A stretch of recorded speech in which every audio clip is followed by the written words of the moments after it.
शुक्लां ब्रह्मविचारसारपरमामाद्यां जगद्व्यापिनीं वीणापुस्तकधारिणीमभयदां जाड्यान्धकारापहां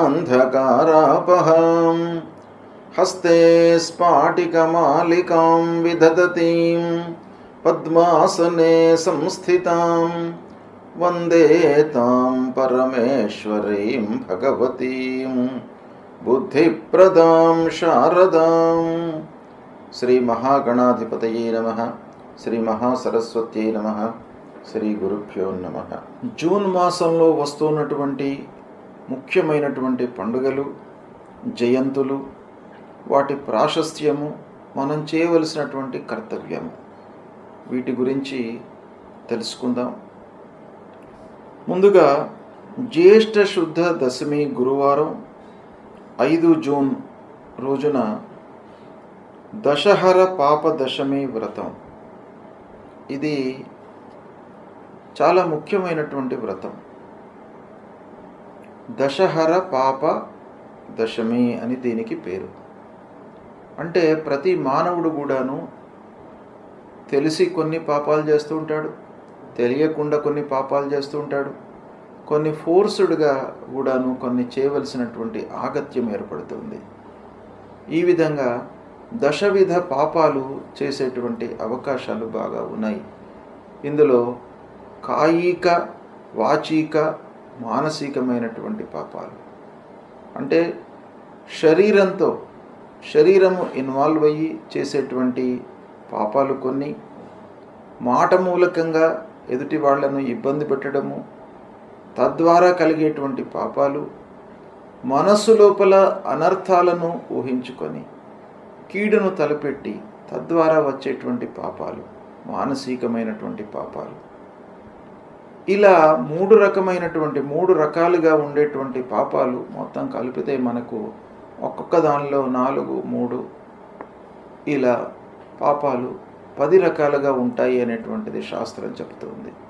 అయితే ఈ పాపాలు తొలగిపోవడానికి ఈ దశమి రోజున గంగా స్నానం చేసినట్టయితే, అంటే గంగా భగవతి పూజ, మనకు దగ్గరగా ఉన్నటువంటి గోదావరి నది కానివ్వండి, గంగా నదికి కానీ వెళ్ళి స్నానం ఆచరించినట్టయితే ఈ దశవిధ పాపాలు దూరం అయిపోతాయి అనేటువంటిది శాస్త్రం చెప్తుంది. కాబట్టి మనము సంతృప్తిగా జీవనం కొనసాగించడానికి, చేసినటువంటి అకృత్యాలను దూరం చేసుకోవడానికి గంగా స్నానం అనేటువంటిది చాలా ముఖ్యమైనటువంటిది. గంగా అంటే గంగా నది కాకుండా దగ్గరగా ఉన్నటువంటి జీవనదుల లోపల ఎక్కడైనా కూడాను మీరు స్నానం ఆచరించవచ్చును. అలాంటిది చేయడం మూలకంగా మనకు ఈ పాపాలన్నీ కూడాను దూరం అవుతాయి. ఇక 6వ తారీఖున నిర్జల ఏకాదశి, గణపతి సచ్చిదానంద స్వామి వారి యొక్క జయంతి.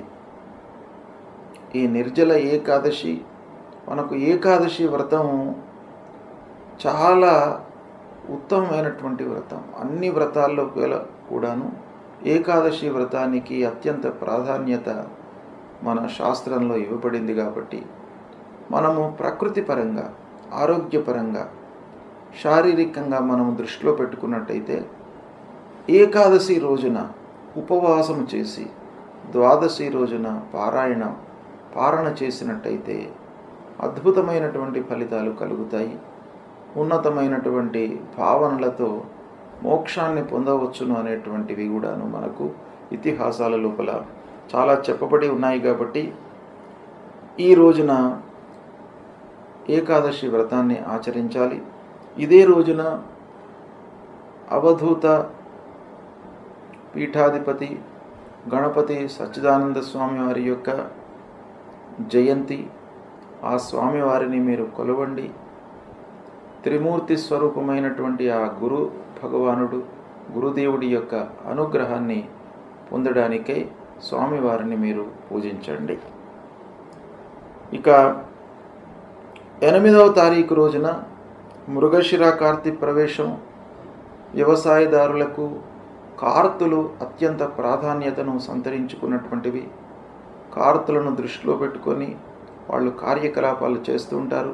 వ్యవసాయం ప్రారంభం చేయడము, విత్తనాలు నాటడము, ఇవన్నీ కూడాను కార్తులకు అనుగుణంగా వాళ్ళు చేసుకుంటారు. కనుక మృగశిర కార్తీ ప్రవేశం అనేటువంటిది చాలా ముఖ్యమైనటువంటి కార్తీ. అది 8వ తారీఖు నాడు ప్రవేశిస్తుంది. ఇక 10వ తారీఖు నుండి గురుమౌఢ్యం ప్రారంభమవుతుంది. గురుమౌఢ్యము అనంటే గురువు మనకు కనిపించకుండా లుప్తమవుతాడనమాట. గురుగ్రహము కనపడకుండా ఉన్నప్పుడు శుభకార్యాలు చేయకూడదు అనేటువంటిది శాస్త్రం చెప్తుంది. కనుక ఈ 10వ తారీఖు నుండి గురుమౌఢ్యం ప్రారంభమవుతుంది. దాంతో వివాహాది శుభకార్యాలన్నీ కూడాను నిషేధం. ఒక నెల రోజుల పాటు ఉంటుంది ఈ మౌఢ్యము. ఈ సమయం లోపల శుభకార్యాలు నిషేధము. తర్వాత 11వ తారీఖున జ్యేష్ఠ పౌర్ణిమ బుధవారం వటసావిత్రి గౌరీ వ్రతం. ఈ వటసావిత్రి గౌరీ వ్రతము ముత్తైదువులకు ఆ సావిత్రి ఎలానైతే గౌరీదేవిని పూజించి మాంగళ్యాన్ని రక్షించుకుందో అలాంటి ఉత్తమమైనటువంటి ఈ వటసావిత్రి వ్రతము 11వ తారీఖున వస్తుంది. దీన్ని కూడాను అందరూ ఆచరించి శుభప్రదమైనటువంటి జీవితాన్ని కొనసాగించడానికి ఈ వ్రతం బాగా ఉపయోగపడుతుంది. ఇక 14 జూన్ శనివారం సంకష్టహర చతుర్థి వ్రతం. సంకష్టహర చతుర్థి వ్రతము ప్రతి మాసం లోపల కూడాను పౌర్ణిమ తర్వాత తదియ కానివ్వండి, చవితి రోజున కానీ ఈ వ్రతం వస్తుంది. అందరూ కూడాను ఈ రోజున సంకష్టహర చతుర్థి వ్రతాన్ని ఆచరించి ఆటంకాలు లేకుండా మనము చేపట్టేటువంటి పనులు సుఖమయంగా పూర్తి కావడానికి, ఆ గణపతి యొక్క అనుగ్రహాన్ని పొందడానికై ఈ వ్రతాన్ని మనము ఆచరిస్తాం. ఈ వ్రతం లోపల ఉన్నటువంటి కర్తవ్యం ఏంటంటే, ఉదయం నుండి మనము ఉపవాసంతో ఉండి గణపతిని అర్చించి అభిషేకం చేసి సాయంకాలము చంద్రోదయం వరకు ఉపవాసము ఉండి చంద్రుణ్ణి చూసిన తరువాత ఉపవాస దీక్షను విరమించి అప్పుడు ఆ గణపతికి మళ్ళీ ఒక మారు ప్రార్థన చేసుకొని భుజించడము. ఇది ఈ సంకష్టహర చతుర్థి రోజున చేయవలసినటువంటి కర్తవ్యము. ఈ వ్రతము చాలా ముఖ్యమైనటువంటిది. కష్టాలు నివారిస్తాడు గణపతి, ఆటంకాలు రాకుండా మిమ్మల్ని కాపాడుతాడు. కాబట్టి ఈ సంకష్టహర వ్రతము అనేటువంటిది మీరు ఆచరించండి, శుభ ఫలితాలను పొందుతారు. తర్వాత 15వ తారీఖున మిథున సంక్రమణ ప్రవేశమవుతుంది. ఈ సంక్రమణ రోజున పితృదేవతల ప్రీత్యర్థమై మనము ఎవరికైనా కూడాను కొంత అన్నదానం చేసినట్టయితే మీకు సత్ఫలితాలు పొందుతారు. ప్రతి సంక్రమణ రోజున పితృదేవతల ప్రీత్యర్థమై మీరు ఒకరికి కానీ ఇద్దరికి కానీ మీకు ఎంతమందికి అనుకూలమైతే మీ శక్తి కొలది అన్నదానం చేయండి, సత్ఫలితాలను పొందుతారు. ఇక 23వ తారీఖు రోజున సోమప్రదోషమి వ్రతం, మాస శివరాత్రి. ఈ రెండు కూడాను ప్రదోషమి, మాస శివరాత్రి శివ వ్రతాలు. ఈ రెండు వ్రతాలను సోమప్రదోషమి అదే రోజు వస్తుంది, అదే రోజున కూడాను మాస శివరాత్రి ఉంది. ఆ శంకరుణ్ణి ప్రదోష కాలం లోపల మీరు పూజించినట్టయితే మీకు అన్ని రకాలుగా ఐశ్వర్యాన్ని, అపమృత్యు దోషాలను తొలగిస్తాడు. అపమృత్యు దోషాన్ని తొలగించి ఐశ్వర్యాన్ని ప్రసాదించేటువంటి ఆ శంకరుడు ఆ సోమప్రదోషమి రోజున మీరు పూజించినట్టయితే తప్పకుండా మీకు అనుగ్రహం లభిస్తుంది. తర్వాత అమావాస్య, దర్శమావాస్య కూడాను 25వ తారీఖు నాడు వస్తుంది. ఈ అమావాస్య రోజున కూడాను పితృదేవతల ప్రీత్యర్థమై మీరు అన్నదానం చేయండి. ఎవరైతే నిస్సహాయులు ఉన్నారో, అంగవైకల్యంతో ఇబ్బంది పడుతున్నటువంటి వాళ్లకు మీరు కొంత అన్నదానం చేయండి. ఒకరికి ఇద్దరికి మీ శక్తి కొలది అన్నదానం చేసినట్టయితే మీ పితృదేవతల యొక్క అనుగ్రహం మీకు లభిస్తుంది. పితృదోషము ఉండకుండా ఉంటుంది. కాబట్టి ప్రతి అమావాస్య రోజున కూడాను మీరు ఈ కర్తవ్యాన్ని ఆచరించండి. ఇక 27 జూన్ జగన్నాథస్వామి వారి యొక్క రథోత్సవము, పూరి జగన్నాథస్వామి రథోత్సవము ప్రారంభమవుతుంది. ఇక 29 జూన్ రోజున బోనాలు ప్రారంభమవుతాయి. ఇవి ముఖ్యమైనటువంటి పండుగలు ఈ జూన్ మాసంలో ఉన్నాయి. ఈ పండుగలను మీరు గుర్తించి ఋషులు మన జీవితము సుఖమయంగా జరగడానికి, ఆటంకాలు లేకుండా, ఇబ్బందులు లేకుండా, అపమృత్యువు దరి చేరకుండా ఆరోగ్యవంతమైనటువంటి జీవితాన్ని గడపడానికి ఋషులు దర్శించి మనకు నిర్ణయించినటువంటి పండుగలు ఇవి. హిందూ సాంప్రదాయానికి మూల స్తంభాలు. పండుగలను గుర్తించి ఆచరించడం అనేటువంటిది. కనుక ఈ పండుగలను ఆచరించినట్టయితే మన జీవితము సుఖమయంగా జరుగుతుంది.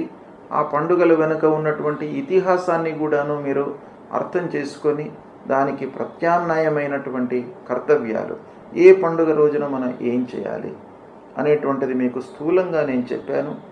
ఇంకా కూడాను మీరు ఈ విషయాన్ని మీరు తెలుసుకొని ఆచరించినట్టయితే జీవితాన్ని సుఖంగా మీరు కొనసాగించడానికి అవకాశాలు ఉంటాయి. ఉపయోగించుకోండి. మకర రాశి వారికి జూన్ నెలలో గోచార ఫలితాలు ఎలా ఉన్నాయో తెలుసుకుందాం. ముందుగా ఈ జూన్ మాసంలో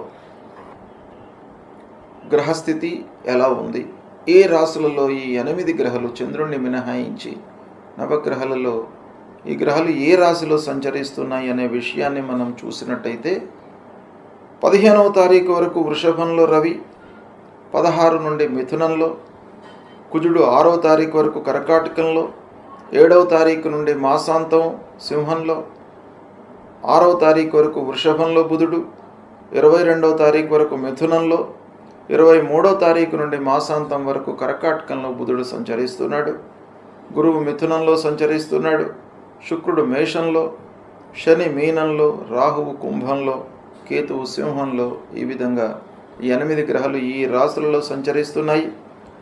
అయితే ఈ 8 గ్రహాలు మకర రాశి జాతకులకు ఏ ఏ స్థానాలలో ఉంటున్నాయి అనేటువంటి విషయాన్ని మనం చూసినట్టయితే సూర్యుడు 5వ, 6వ స్థానాలలో సంచరిస్తున్నాడు. అంటే 5వ స్థానంలో మొదటి 2 వారాలు ప్రతికూలంగా ఉన్నాడు. తదనంతరం 6వ స్థానంలో అనుకూలంగా ఉన్నాడు. ఇక కుజుడు 7వ, 8వ స్థానాలలో ప్రతికూలంగా సంచరిస్తున్నాడు. బుధుడు 5వ, 6వ, 7వ స్థానాలలో కొంత అనుకూలంగా ఉన్నాడు. గురువు 6వ స్థానంలో ప్రతికూలం, శుక్రుడు 4వ స్థానంలో అనుకూలంగా ఉన్నాడు. శని ముఖ్యంగా మకర రాశి వారికి 3వ స్థానంలో సంచరిస్తున్నాడు, అనుకూలంగా ఉన్నాడు. రాహువు ద్వితీయం, కేతువు 8వ స్థానంలో ప్రతికూలంగా ఉన్నారు. ఈ విధంగా గ్రహస్థితి ఉంది. మకర రాశి వారికి ముఖ్యంగా ఏళ్నాటి శని ప్రభావం వెళ్ళిపోయింది. ఉగాది నుండి 3వ స్థానంలోకి వచ్చినాడు శనీశ్వరుడు. కాబట్టి ఈ మాసం లోపల కూడాను శని యొక్క అనుకూలత ఉంది. జూన్ మాసంలో 3వ స్థానంలో ఉన్నాడు. అయితే గత మాసంలో గురువు మారినాడు, 6వ స్థానంలోకి వచ్చాడు. రాహువు మారినాడు, 2వ స్థానంలోకి వచ్చాడు. కేతువు 8వ స్థానంలో ఉన్నాడు. అంటే ఈ మాసానికి మనము పరిమితమై చూసినట్టయితే ఈ మాసంలో గురు, రాహువు, కేతువు, కుజుడు ఇలా ముఖ్యమైనటువంటి గ్రహాలు కొంత ప్రతికూలంగానే ఉన్నాయి. అయితే శనీశ్వరుడు, శుక్రుడు, బుధుడు కొంత అనుకూలంగా ఉన్నారు. కాబట్టి మిశ్రమ ఫలితాలు ఎక్కువగా గోచరిస్తున్నాయి ఈ మకర రాశి వారికి. కనుక ఈ రాశి ఫలాలను అంటే ఈ గ్రహస్థితిని మనము అన్ని రకాలుగా చూసినట్టయితే బకాయిలు వసూలయ్యేటువంటి అవకాశాలు ఉన్నాయి. అంటే మీరు పూర్వం ఎవరికైతే డబ్బు ఇచ్చి ఉన్నారో వాళ్ళు మళ్ళీ మీకు తిరిగి ఇచ్చేటువంటి అవకాశాలు బాగా కనబడుతున్నాయి. డబ్బు వసూలు అవుతుంది. ఉద్యోగరీత్యా ఆదాయము స్థిరంగా ఉంటుంది. అంటే ఉద్యోగస్తులకు ఆదాయంలో హెచ్చుతగ్గులు కనబడట్లేదు ఈ మాసంలో.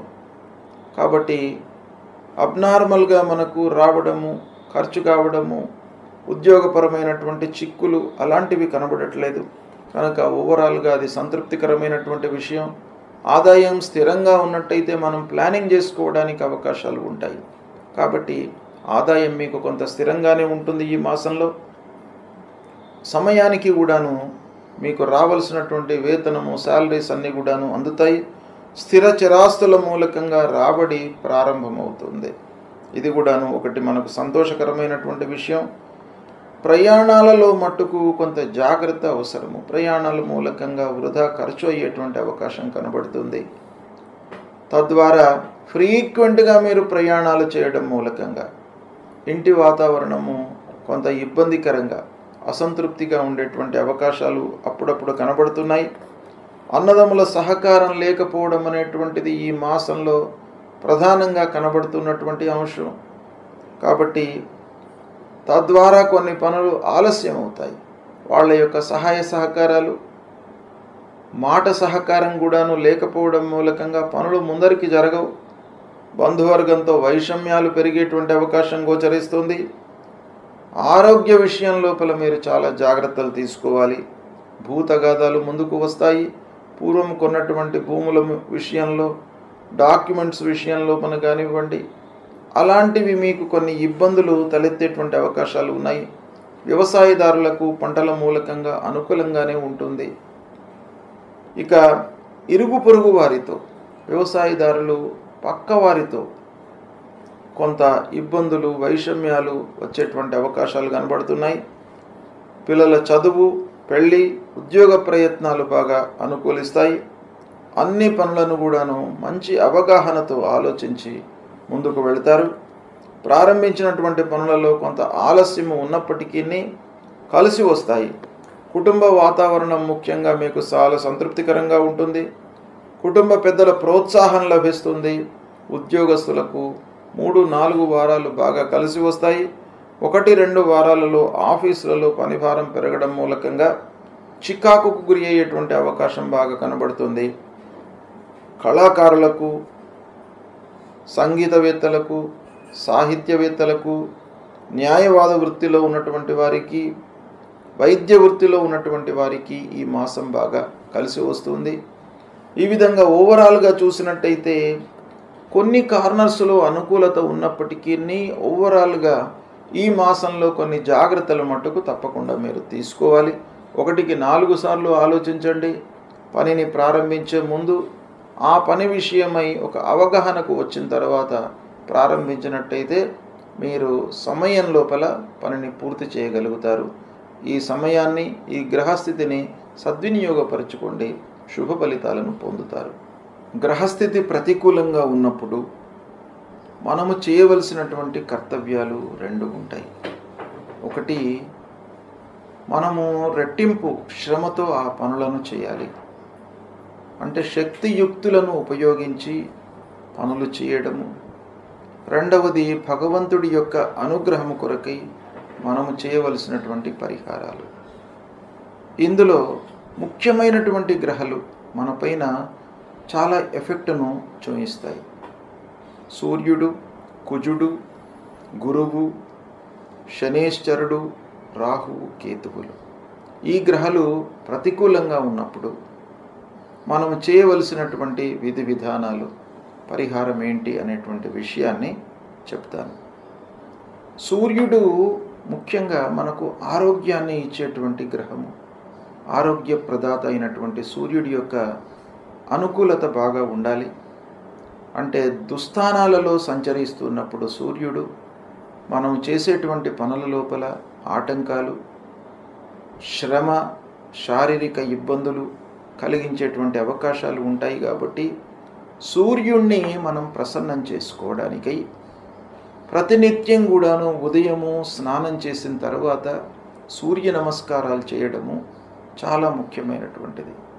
మీరు 12 సార్లు సూర్యుడికి నమస్కారం చేసుకోండి.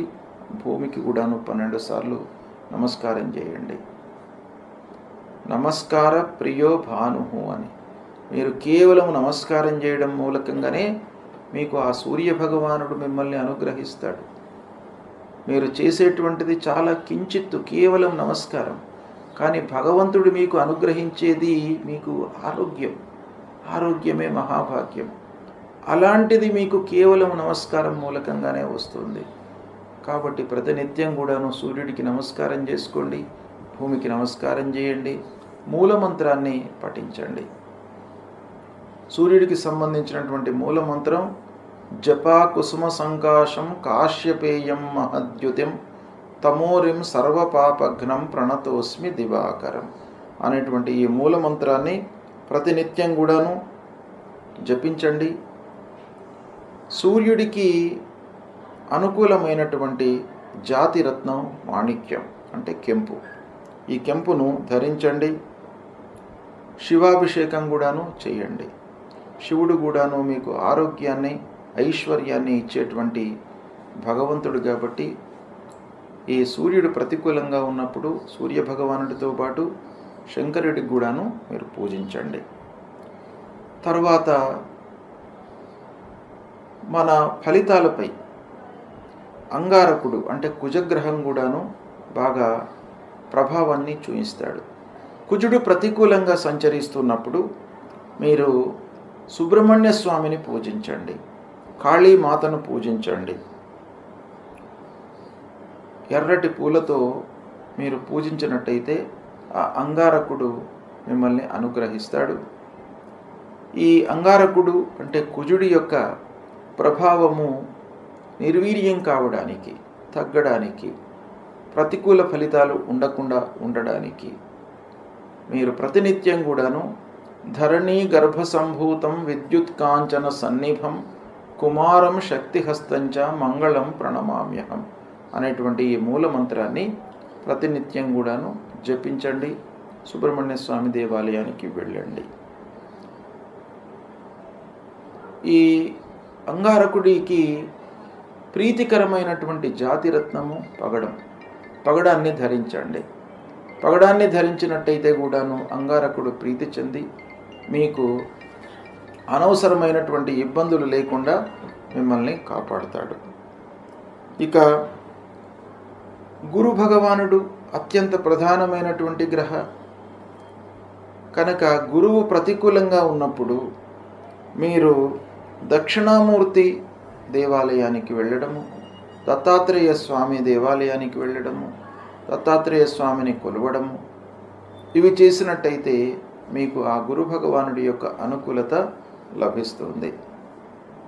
సద్గురువులను సందర్శించుకోండి, మాతాపితృవులను సేవించండి. ఆ గురు భగవానుడి యొక్క అనుకూలత లభిస్తుంది.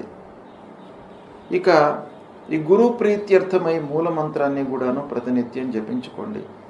దేవానాంచ ఋషీణాంచ గురుం కాంచన సన్నిభం వందనీయం త్రిలోకానాం తం నమామి బృహస్పతిం అనేటువంటి ఈ మూలమంత్రాన్ని ప్రతినిత్యం కూడాను చదువుకోండి. పసుపు వస్త్రము, శనిగలను దానంగా ఇవ్వండి. పుష్యరాగాన్ని ధరించండి. గురువుకు ఇవి చాలా ప్రీతికరమైనటువంటిది కాబట్టి వస్త్రము, ధాన్యము దానంగా ఇవ్వండి. ఈ కనక పుష్యరాగాన్ని ధరించండి. ఇక శనీశ్వరుడు ప్రతికూలంగా ఉన్నప్పుడు శని మనకు చాలా విషయాల లోపల ప్రభావాన్ని చూపిస్తాడు. ముఖ్యంగా ఆర్థికపరమైనటువంటి సమస్యలను క్రియేట్ చేస్తాడు. రాబడి పైన ప్రభావాన్ని చూపిస్తాడు. కనుక శని భగవానుణ్ణి అనుకూలం చేసుకోవడం చాలా ముఖ్యమైనటువంటి కర్తవ్యం. శనిని ప్రీతికరంగా మనం పూజించాలి. శని ప్రీత్యర్థమై ఏం చేయాలి? శివుణ్ణి పూజించండి, ఆంజనేయ స్వామిని పూజించండి, స్తోత్ర పారాయణం చేయండి, శని స్తోత్ర పారాయణం చేయండి. తర్వాత హనుమాన్ చాలీసా పారాయణం చేయండి. ఇవి చేసినట్టయితే శని మీకు ప్రీతి చెందుతాడు. నీలాన్ని ధరించండి. నల్లని నువ్వులు, నల్లటి వస్త్రము, ఒక ఇనుప ముక్క, వీటిని దానం ఇవ్వండి. ఇక శని ప్రీత్యర్థమై మీరు నీలాంజన సమాభాసం రవిపుత్రం యమాగ్రజం ఛాయా మార్తాండ సంభూతం తం నమామి శనైశ్చరం అనేటువంటి ఈ మూలమంత్రాన్ని ప్రతినిత్యం కూడాను జపించండి. ఇక రాహువు ప్రతికూలంగా ఉన్నప్పుడు, రాహువు కూడాను ప్రధానమైనటువంటి ఛాయాగ్రహము, మనపైన మానసిక శారీరక ఇబ్బందులను క్రియేట్ చేసేటువంటి గ్రహము, అనవసరమైనటువంటి భయాన్ని కల్పించేటువంటి గ్రహము, ఆందోళనలకు గురి అయ్యేటువంటి అవకాశాలు రాహువు ప్రతికూలంగా ఉన్నప్పుడు బాగా ఉంటాయి. కాబట్టి రాహువును తప్పకుండా ప్రీతికరంగా మీరు చేసుకోవాలి. ఈ రాహువు ప్రీత్యర్థమై దుర్గాదేవిని పూజించండి, మినుములు దానంగా ఇవ్వండి, గోమేధికాన్ని ధరించండి. దుర్గామాత దేవాలయానికి ప్రతినిత్యం కూడా వెళ్ళినట్టయితే రాహువు ప్రీతి చెందుతాడు. రాహు మూలకంగా కలిగేటువంటి దుష్ప్రభావం దూరమవుతుంది. ప్రతినిత్యం కూడాను మూలమంత్రాన్ని జపించండి. అర్ధకాయం మహావీర్యం చంద్రాదిత్య విమర్ధనం సింహికా గర్భసంభూతం తం రాహుం ప్రణమామ్యహం అనేటువంటి మూలమంత్రాన్ని ప్రతినిత్యం కూడాను జపించండి. ఇక కేతువు ప్రతికూలంగా ఉన్నప్పుడు మీరు ఏం చేయాలి? గణపతిని పూజించండి. ఆ గణాధిపతిని పూజించడం మూలకంగా ఆటంకాలు లేకుండా ఉంటాయి, ఆలస్యం జరగకుండా ఉంటాయి మనం చేపట్టినటువంటి కార్యక్రమాలలో. కనుక ఆ గణపతిని సేవించండి, గణపతి దేవాలయానికి వెళ్ళండి, ఉలువలు దానంగా ఇవ్వండి, వైడూర్యాన్ని ధరించండి. ఫలాశ పుష్ప సంకాశం తారక గ్రహమస్తకం రౌద్రం రుద్రాత్మకం ఘోరం తం కేతుం ప్రణమామ్యహం అనేటువంటి మూలమంత్రాన్ని ప్రతినిత్యం కూడాను చదువుకోండి. ఈ గ్రహాలకు సంబంధించిన ఈ మూలమంత్రాలే కాకుండా గ్రహస్థితి ప్రతికూలంగా ఉన్నప్పుడు, మీకు మానసికమైనటువంటి ఇబ్బందులు తలెత్తుతున్నప్పుడు, శారీరకమైనటువంటి ఇబ్బందులు ఎదురవుతున్నప్పుడు, ఆర్థికపరమైనటువంటి సమస్యలతో కొట్టుమిట్టాడుతున్నప్పుడు మీరు చేయవలసినటువంటి కర్తవ్యము లలితా సహస్రనామ పారాయణం చేసుకోండి, విష్ణు సహస్రనామ పారాయణం చేయండి, ఆదిత్య హృదయాన్ని చదువుకోండి, శివుణ్ణి పూజించండి, శివుని యొక్క దేవాలయానికి వెళ్ళి అభిషేకం చేయించండి. ఇవి చేసినట్టయితే మీకు గ్రహస్థితి మూలకంగా కలిగేటువంటి దుష్ప్రభావము దూరమవుతుంది, శుభ ఫలితాలను పొందుతారు.